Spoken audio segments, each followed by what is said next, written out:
LearnBeam je platforma za savladavanje BIM vještina u 3 koraka. Prvi korak ste zapravo već napravili. Došli ste na pravo mjesto. Drugi korak je odabrati temu koja vas zanima i treći korak je položiti certifikaciju kako biste dobili diplomu o položenom tečaju. Ta diploma dokazuje vašem poslodavcu, ali i vama samima, da ste uspješno savladali sve što se na tečaju od vas traži.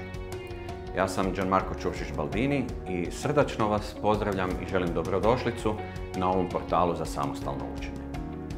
Moj tim i ja osmislili smo napredan način poučavanja koji vam omogućuje da učite vlastitom brzinom i u vrijeme koje to vama odgovara.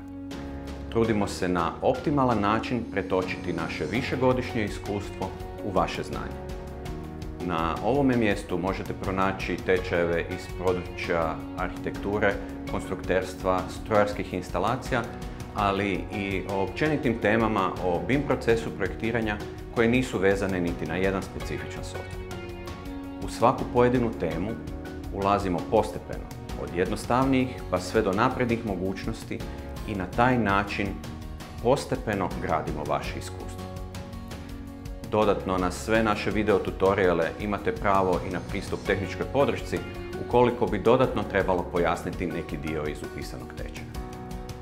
Pristup portalu omogućuje se kao godišnja pretplata i automatski će vam biti dostupne sve nove teme i svi novi tečajevi koje budemo objavljivali.